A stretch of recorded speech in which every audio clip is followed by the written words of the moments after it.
రాష్ట్రంలో ఇటీవల జరిగిన ఎన్నికల్లో కారు పార్టీ ఊహించని రీతిలో ఘోర పరాజయం పాలైన సంగతి తెలిసిందే. బీఆర్ఎస్ అధినేత కేసీఆర్ ఆధ్వర్యంలో ముచ్చటగా మూడోసారి అధికారంలోకి వస్తామని, కాస్త సీట్లు తక్కువైనా గెలిచేది కారు పార్టీయేనని గులాబీ నేతలు భావించినప్పటికీ సీన్ రివర్స్ అవ్వడంతో కాంగ్రెస్ ప్రభుత్వాన్ని ఏర్పాటు చేసింది.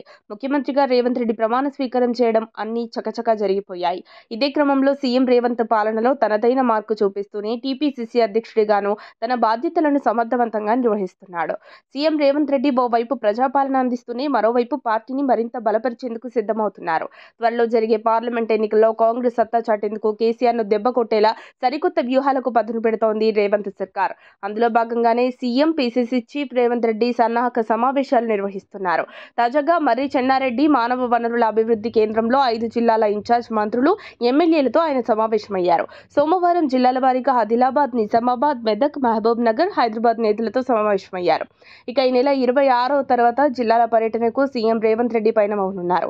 ఈ నెలలోనే ఆదిలాబాద్ జిల్లా ఇంద్రవెల్లి తొలి సభ నిర్వహించేందుకు మాస్టర్ ప్లాన్ సిద్ధం చేస్తున్నారు. గతంలో పీసీసీ అధ్యక్షునిగా బాధ్యతలు చేపట్టగానే ఇంద్రవెల్లిలో భారీ సభ నిర్వహించారు. ఇప్పుడు కూడా అదే సెంటిమెంట్తో ఇంద్రవెల్లి సభతో పార్లమెంట్ ఎన్నికల సమర శంఖం పూరించనున్నారు. ఇంద్రవెల్లిలో అమరుల స్మారక స్మృతివనం నిర్మాణానికి శంకుస్థాపన చేయాలని, అందుకు తగిన ఏర్పాట్లు చేయాలని సీఎం ఆదిలాబాద్ నేతలకు సూచించారు. జనవరి 26 తర్వాత ఎమ్మెల్యేలకు, పార్టీ నేతలకు అందుబాటులో ఉండాలని సీఎం రేవంత్ రెడ్డి నిర్ణయించుకున్నారు. వారంలో 2-3 రోజులైనా రోజుకు 3 గంటల పాటు ఎమ్మెల్యేలను కలవాలని ఫిక్స్ అయినట్టు తెలుస్తోంది. మొత్తంగా లోక్సభ ఎన్నికల్లో రెట్టింపు ఉత్సాహంతో పనిచేయాలని నేతలకు సీఎం రేవంత్ రెడ్డి దిశానిర్దేశం చేశారు. ఇన్ఛార్జ్ మినిస్టర్లు గెలిచినా, ఓడినా ఎమ్మెల్యేలను కలుపుకొని వెళ్లాలని సూచించారు.